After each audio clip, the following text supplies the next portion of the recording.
Hello, Adrian. Hey, Mike. I'm here with Adrian Bagale, the man behind the Northfield Mandolins, one of the men. That's right. You have a team of incredible craftsmen building these beautiful things, and we have a display of 4 of them. He came all the way over from Germany. Jeez, wild man. Crazy. To show me some more mandolins. Yeah, came from Michigan over to Germany, to your home. And I had to laugh. You're in Marshall, Michigan. That's right. It was meant to be. It was. Yeah. We got a little relationship going on here with our Mando obsession, I guess you could say. That's right. We're both complete Mando nerds. That's it. Mando geeks, and we've had what is it, like the 4th day of a Mando freak out. We had our buddy Martino Copo come up, and he brought his Northfield. That's right. Yeah, he brought one from a few years ago that has been played million hours. It was owned by Adam Steffi before. It was owned by Adam before, and then it's been on the road with Martino for the last year or so. Lots of albums recorded with it. It was really interesting because all these instruments that we brought this time are brand new. These are sparkling, and they're a different design. They're still an F5 type, but they've got a lot of differences in how we're making them and how we're fine-tuning them. And I'm digging what you guys are, how you're not afraid to, you have this fearless thing about invention and discovery and experimentation, which is rare in the world of bluegrass. We have this iconic thing that, the Lloyd lore is the end of the story, and it can never be anything but that. Yeah, the outside, they still have a real traditional look. We know that we don't push it too far. People love the look, and it's a beautiful design. There's nothing wrong with that shape. And internally, we're messing around with things and pushing boundaries, just like you with your music, and trying to come up with an instrument that's really versatile, not just based or grounded in bluegrass, but in all these different musics, and that's where cool. It's been a really fun collaboration to get you involved and see how you put these tools to use. Well, it's been a blast having it around, and I just find myself keep gravitating towards playing it, which always is the number one thing about an instrument. It might be beautiful, you might play a few notes on it and then think it's really great, but you don't find yourself kind of, let me see what that one does again. Yeah, but that's like the biggest part of the unknown after you go through all of this, details and the design and the construction and everything is to get to that point where familiarity can take over and you do want to pick it up, and then you do, end up changing the instrument based on having that experience with it and playing it and. That's something we discovered even over these 4 days, how some of these are opening up just from a few hours of playing. Yeah, they're opening up, we're opening up. We get an idea of what sounds better on what instrument and what techniques are, more favorable, and just kind of the range, the scope. Well, I've always been curious about that question, like, are you changing the instrument, or is the instrument changing how you play because it wants to be played a certain way? That's right. And that's a symbiotic thing. It's going in both directions, I think. That's right. I think it's both. I think as you get more familiar with the instrument, you begin to learn what that instrument's capable of and how to find that sweet spot or how to pull that tone. And then that instrument gets used to being played that way.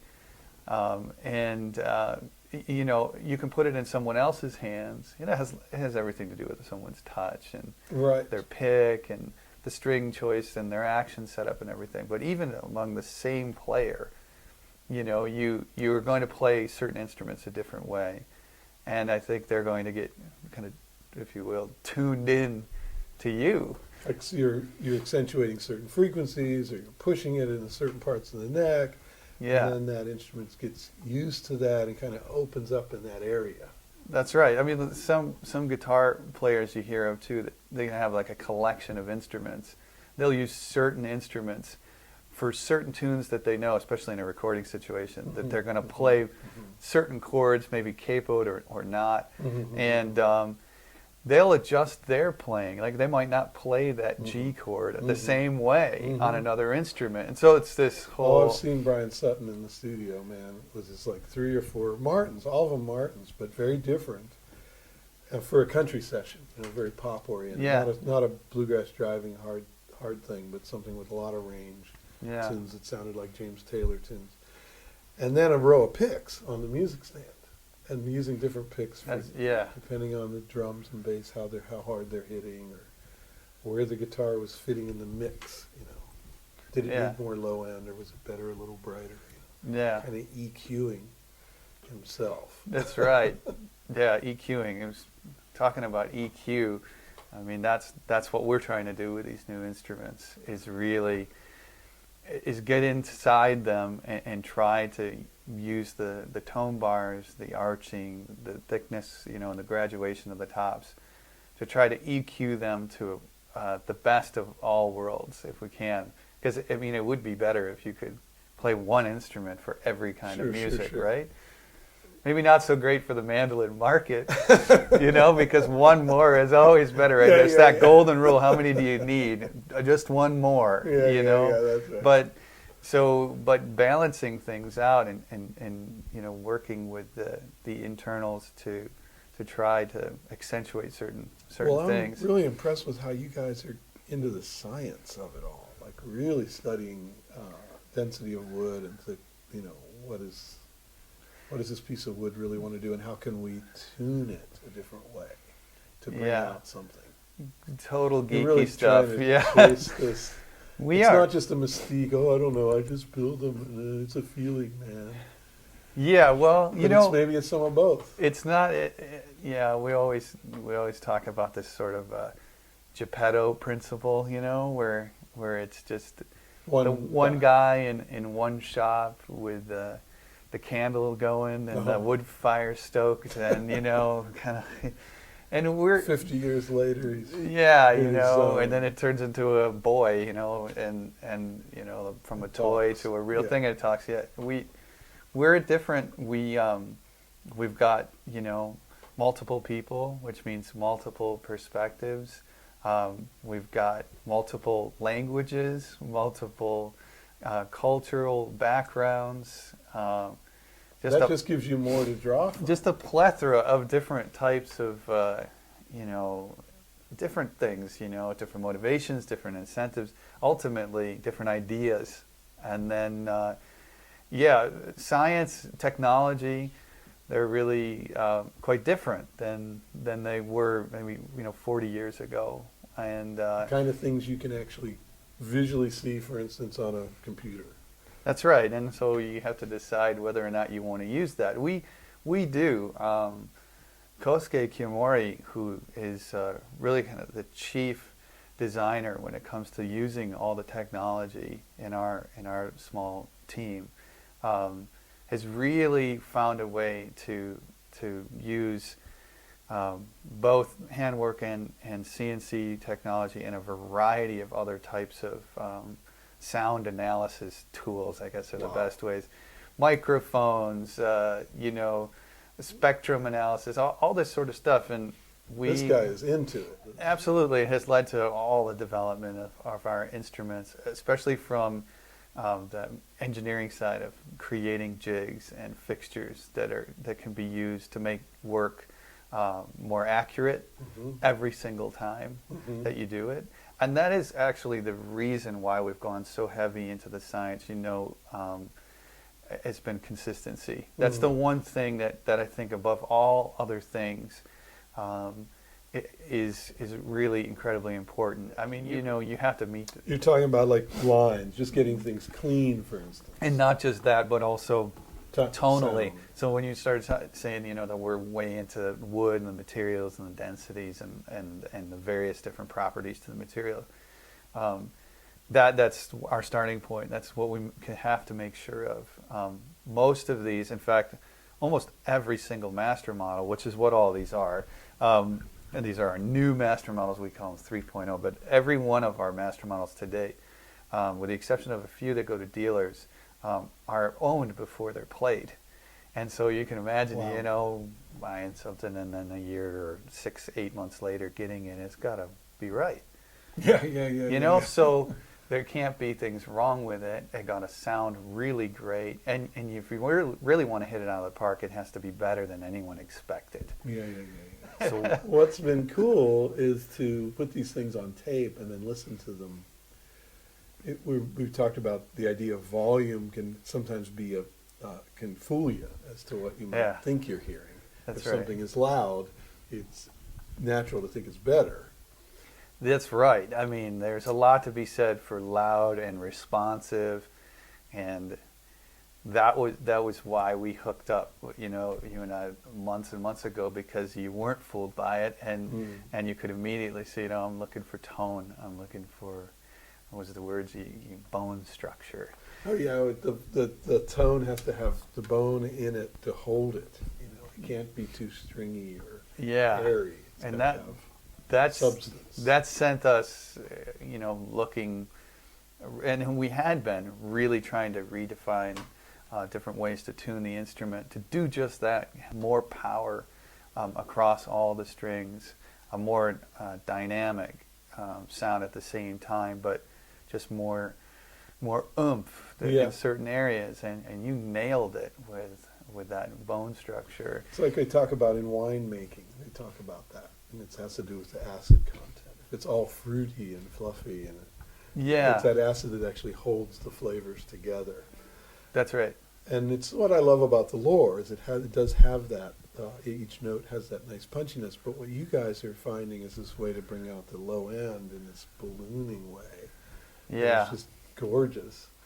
And you're smart enough to chase that other thing and combine the two. And do it in some not so traditional ways, and you're welcoming and you know, encouraging all this stuff. So we should talk about what we have here. Like, that's we right. brought 4 different instruments. This one was mailed to me, or I brought it from America. I can't remember which. Yeah, so that's I've had this a while. You've had us a little while now, and so our redesign of the master model really involves several different things. It involves a different arching, so for the top and for the back. So the redesign of the master model. So for instance, what Martino Coppa had here, and that's a different arching. That's right. And what we've been 3 or 4 years old. Yeah, 5 years old, and everything that we've made to date has been, that we've put out there, has been based off of that, and we've had really great success with it. A lot of albums recorded, a lot of things done. A lot of builders would stop right there. Yeah, we're just going to cookie cut. We're crazy, you know. So, but in the interest of trying to really bring out certain frequencies, both the fundamental and all the partials, all the harmonics, we've changed the arching. The arching is based on a variety of different instruments, some of our absolute favorites, some studies of, you know, instruments like you have. Well, that's the other thing I dig about you guys, is you're humble enough to say, you know, Lloyd Loar built a pretty damn nice mandolin. Yeah. You know, there's Gilchrist out there. Some of those instruments are just rockin' solid. Yeah, I mean, we're looking at the contemporary builders in what people generally consider the top tier, and really looking at what they're doing, because they've studied the Loar's Loar signed instruments for, you know, the last 40 plus years, and they've been able to really innovate on things, and for us, it's impossible to afford to buy an example of a Loar, you know, but it's almost impossible to buy the other ones too. But we've managed to get our hands on a few great instruments by great makers, and really look at what they're doing, and then sort of try to innovate from there, you know, and just kind of moving it forward. You know, who knows if all this science and all these examples and everything were available to Lloyd Loar back in the 1920s, what would we be playing right now? Well, he certainly was interested in the science, and that's right. In their early advertising, what they were talking about. And these other makers that are around today, like Steve Gilchrist and Mike Chemnitzer, they are, you know, have an incredible breadth of knowledge, and they're not afraid to try things. Right. And they've tried things for decades. Right. And certain things have worked, we think, better. They've worked better than the original. There's been things that have been done, especially when it comes to that consistency standpoint. Right, it's like you can pick one of their instruments up and know, you know. And both those wow. guys are actually getting better. They're getting better, and they're because still producing. Yeah. That's key. You know, you can play a new instrument by one of them and go, man, this is better than the last one I played, and there's no telling that, you know, no sign of slowing down, and no sign of any lack of ideas. Right, that's amazing. I mean, even though it's still the shape, they're still doing straight tone bars. I mean, there's been lots of experiments with, you know, different types of tone bars, shapes, placement. That's what we've got here. Right. That's mainly what we're looking at in the difference between these. Yeah. So there's the arch to the top. There's the thickness of the top, which is kind of our summation averages of all the great instruments that we've had to create our own map. Studying thicknesses all over the all face. over the top. I showed you a map of, like, you know, 280, 500 points or something like that. Points. Yeah. And then, you know, and then the last thing that we've really gone to is the tone bars, because that's really what they are. They're the tone EQ. Wow. And, you know, they're not a brace, although they do add some rigidity and some strength. That arch has already got it built in, especially when you get to a higher arch, which is what this is. These are pretty high. And they don't have a lot of that. Not as much initial recurve, a little more gradual there.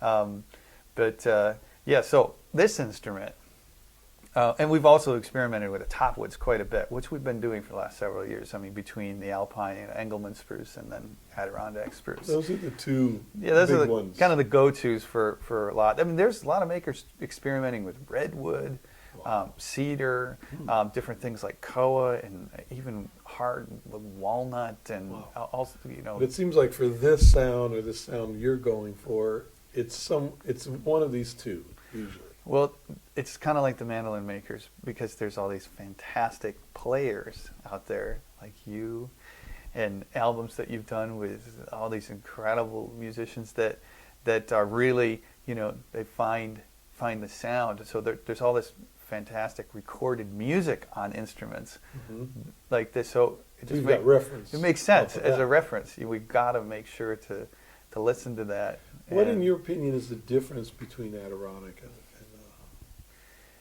well, there's Engelmann? There's a bunch of differences, but from the material standpoint, before you get into putting it into an instrument and shaping it and stringing it up and all that and playing it, the woods are very different. For one, Engelmann is a much lighter material. I think that's the thing. You know, people that come to our shop and we put two pieces of wood in their hand and we talk about that responsiveness or that initial volume. We go, like, you know, imagine stringing this piece up and we hand them Adirondack, and it's heavier, it's much stiffer. Does that mean you can carve it thinner? Do you mean the Adirondack than the Engelmann? Actually, you can, or you can brace them differently. You know, like put more strength or arch them differently, I should say. I just got done saying it's not bracing. I shouldn't have went there, but arching you can do different to build strength in that way. But you know, if you pick those two pieces of wood up, you know right away that, and you knock them with your knuckle, you know right away that one's got a much higher pitch, meaning that the sound is traveling through it much quicker. Do you have it as a carved top already, or is it just a chunk of wood? Yeah, it would be in a billet form, like a quarter sawn, and then kind of like a pie slice, and then opened up. You can hold both pieces. It's thick, 'cause you haven't done the arching. That's right. It's thick in the center. It kind of comes together as a triangle, and then it's gradually, you know, carved from that point. But very different weights. Very different weights. Very different densities, and different you know, parameters as far as how quickly that sound passes through that top, and then you start to, you know, carve it. You won't say one is better than the other. No, because they're. I get a lot of pressure to do just that. but I wouldn't have 4 mandolins here if Yeah, I believed yeah, that one was the only thing. You know, yeah, they're better for different things. I think in certain times, Engelmann is the ultimate couch sitting, you know, in your, you know, awesome living Playing room alone, and playing at home alone, because soft. it gives that sort of, yeah, it's soft, like Katerina's instruments. You Yeah. get this bell tone You that, hardly touch them and they're just respond. alive. So that has a sexiness to it immediately for a player picking up an instrument. And if they're playing a lot of solo and are playing in a small duets and not having to be amplified and not having to really drive it with their right hand in like a loud situation, Engelmann can be just perfect. But then you get to this point where you can overdrive the instrument with a heavy hand, which I know we've both experienced, and so that's why, you know, red spruce is, you know, predominantly favored in bluegrass situations because of that need for, you know, competing with. You're going to really dig in and play really hard. And fast, and you're competing with all these other instruments that are all in the same register. That's right. Most of them. Yeah, right. So, but you know, going back and designing the instrument, changing the arching, changing the tone bars, changing certain things about how you graduate the top. I think it is possible to make an Engelmann have more headroom, and I think we've done it. Certainly with our own instruments. I don't know compared to, you know, everyone else's. Sure. We've made our Engelmann tops stronger. The instruments perform and have more power than we had before, and then with the Adirondack, we've made a way to really tune it to balance things out, so they're not, you know, they've still got the cut, but they've got a nice responsiveness and openness, and an openness instead of having to just beat them. You know, we talked a couple of days ago about language and tone. Yeah, and how hard that is. Yeah, we're throwing a lot of glossary terms out It's here. great, Yeah. but it's like trying to describe wine. You know, oh, this has blueberries and wet horse hay and leather.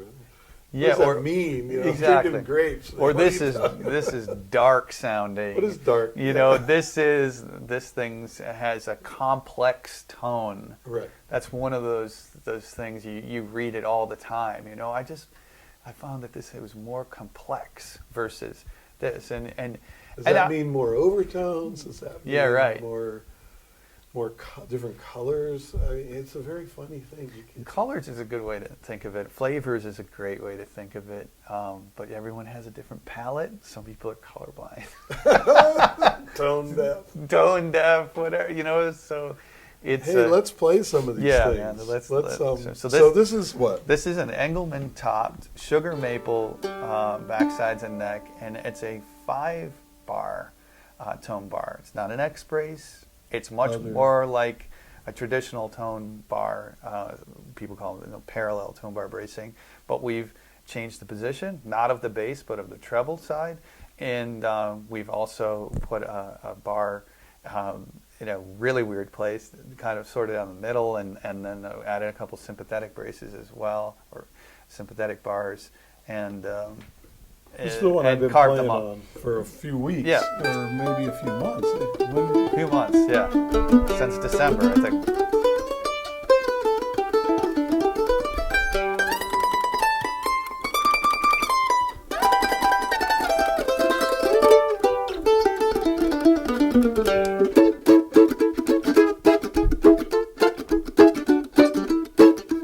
Well, it's got a lot of power, man. A lot of, color. Complexity. And it has sustain. I think with all your instruments, the thing that gets my attention is the sustain and the low end. When you do play it quiet. Yeah. I think in the studio the other day you described it as lush. Yeah. A lushness that was kind of a round sound. Very warm. Yeah, a warm sound. But if you lean on it, it's hanging in there. That's right. And if you chop it, it's got what we call the bark. That's right. It's got that puff of air that happens. All of these instruments, we've really lowered the to get, like, say for instance 196 on the G, we've really worked at getting that low frequencies, and then try to get that puff that you're sounding like, that sort of inner ear. We have a lot of different ways to describe that sound, but it's almost like something that you feel. It's like almost a sound compression that's happening, you know. And we've really tried to do that. We've noticed that is a quality on all our favorite instruments by other makers. Well, as I said the other day, that is what you're doing about 90% of the time in a bluegrass band. As a mandolin player, you're chopping backbeats. And you want it to sound like you hear that moving air, and you hear that, you know, that it's a percussive thing that's got air behind it. It's not a shrill thing that's just this like slapping strings. Right. You know? I talk to my students a lot about it. That it's important to hit the bottom strings and not That's the right. stringiness and That's not right. sustaining it too long. You got to get down on the low strings to get that. And you want that big thing. And The top is kind of doing that. And if it does that, if it's efficient at doing that, you don't have to play it as hard. Right. A lot of the compromise is when people change their technique, then they really start to overdrive. They get down towards the bridge. They start, you know, they get all. They're trying to find it. And they're sort of like fighting the mandolin, and it just sort of shrivels. You know, it just kind of I can't do this. You're overdriving me. And then people listen back over a recording and stuff and say, no, that's just not the tone that I get when I'm sitting. So posture, I know everything that you're teaching everybody about how to hold the thing, standing, sitting, and just, you know, a lot of people are relying on other types of gear to make sure that they're, and some of that works, things like armrests and tone guards to get it up and off your body. Yeah. And that back is... That's part of the sound, man. That's right. And so we're just trying to make the instrument do more than it has, so with the idea that you can play it softer and get more out of it without the stress, especially to the right hand, which is sort of pulling. That's the gut, you know, that's what you usually do, pull it in right and then just sort of hammer it and squash it. Yeah. That's what we hear a lot about. People that love Engelmann but don't prefer it in a bluegrass situation because I feel like they'll overdrive it. Yeah, and a lot of times they do overdrive it. But then there's players that don't. Players that you would never think that they play quieter than you think. Yeah, know how to work a mic and know how to do all those things. That becomes such a big part of it too. I mean, Emery has always played an Engelmann top. Emery Lester, and Adam has been playing an Engelmann top. Wow. They're two very different players. Totally different right hands, and completely different playing environments most of the time. Right. Emery will be playing in a duet with Mark Johnson or something. That's right. And Adam with the boxcars, and he's on a stage with and an outdoor thing, and a way to really finesse that tone out of there and not overdrive it. He's been through a few of your instruments. That's right. Yeah, he's played several. Currently, he's playing one of these, but not with the two-tone bars and no finish on it. If anyone sees him out there playing it, it's like a white mandolin. He stole it from you. Yeah, he came in, it wasn't even done, and he was ready to rock. And what are you going to say? Of course, let's see what happens, you know. That's a big one we were talking about this week. It's just like the act of playing an instrument, and it's very frustrating as a builder. You sort of build these things, stick them together, and off they go. That's and right. You don't get that benefit of seeing how's it sound in a year? How's it sound in 3 months? You know. Yeah. It'd be nice if you could. Well, then have them come back or come to them, which is what I did, right? That's true. And brought a few extras. Anyway, this next instrument down here related is a red spruce, an Adirondack red spruce, with the same bracing pattern as this one you just played. So that's Engelmann. Yep. This is red spruce. Now this instrument you got your hands on back in February, and played it in quite a bit. From February to like the end of March, I think, is when you were back in the States. Okay, yeah, and we called this we call it ribs. ribs. And it was all based on the idea of bone structure. Because I'm really, what you said when we got together, whenever that was, like August, you said, wouldn't it be really cool if you could tune in certain frequencies and tune out others and look at it. You did that setup where you put it on the EQ, like a 32 band, and started moving things around like you might dial in a recording studio after the fact. Exactly. Let's get it from the beginning. So you're trying to do that with tone bars. With tone bars, Carving, with arching, graduation, and then finish. Finish. We've also changed. How much does that affect the sound? It definitely affects it. It's like your finish is beautifully thin, man. I love that. If you just look at it, you can scratch it.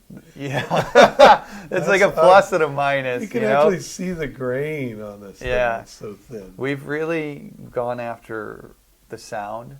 We love the aesthetic that the thin spirit varnish gives it. Just the glow versus a gloss. It's just got this really warmness. But you're right. Durability-wise, not looking through glass at the wood. That's right. And we've gone for acoustics over everything else. We've gone for acoustics. It is funny, we get mandolins back from players that are pristine, that are played every day in their house, and they go back in the case, and we're going, whoa. And then we get mandolins that come back that have got no finish on them anywhere. And those are the ones that have been at the festivals and up, hot and cold and hot and cold. Yeah. Our artists, we get the instruments back to do refrets. Sometimes they're just like have a hole almost worn through the top. But if you ask them, do you want to refinish this or do you want to add anything? Absolutely no way. They don't want to touch. They know. So change it. So we've changed. So it does change. It changes a lot of things about the instrument, not just the sound, but also the way you feel about the mandolin. And when the finish is nice. Yeah, and when it is.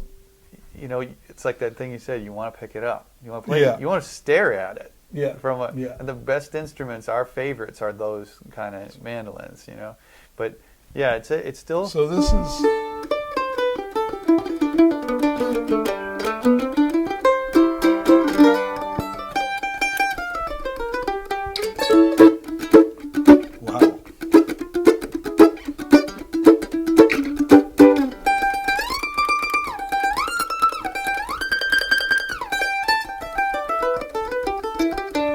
Back to the other one real quick and play some of the same stuff because it's interesting to hear it.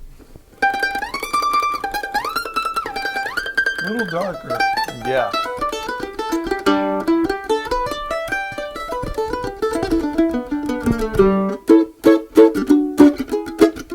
Boy, I reserve judgment. You guys are going to have to just play these things.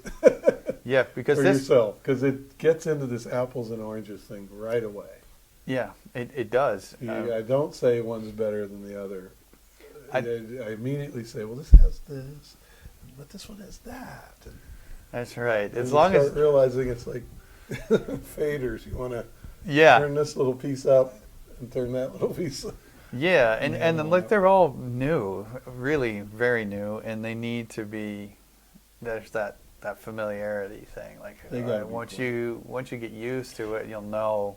I've been playing this one a lot. Yeah. So my hands are starting already to know what it wants to do. That's right. Really, really comfortable. Just the other day. But this one has some beauty in it, man. Yeah, like power down the. That chop. Right.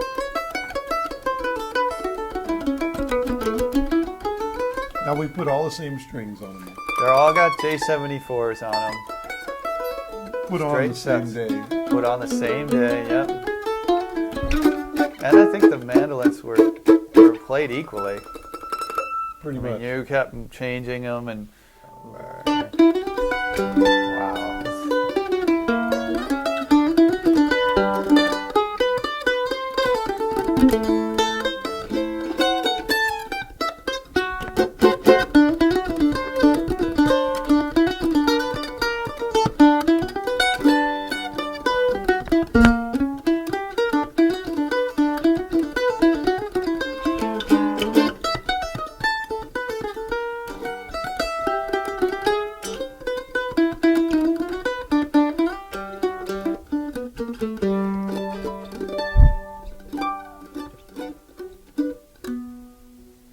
Wow, man. Nice mandolins you got here. We're mandolin nerds, folks. We are absolutely We're geeking out big time here. We are. I appreciate it. Thanks for doing such great work. Thanks. And I look forward to where we're going on this adventure. That's right. That's right. Happy to be a part of it. Yeah, we appreciate all the help and the feedback, and it's an honor. Man. It's really, really fun. And you'll have to let us know how they're working in, like That's right. as you beat them in, Take them on the drive. That's right. See how they work see how they make the corners. That's right. That's right. How they handle. All right. See you again, Adrian. Okay. Thanks. Thanks so much. Thanks, everybody.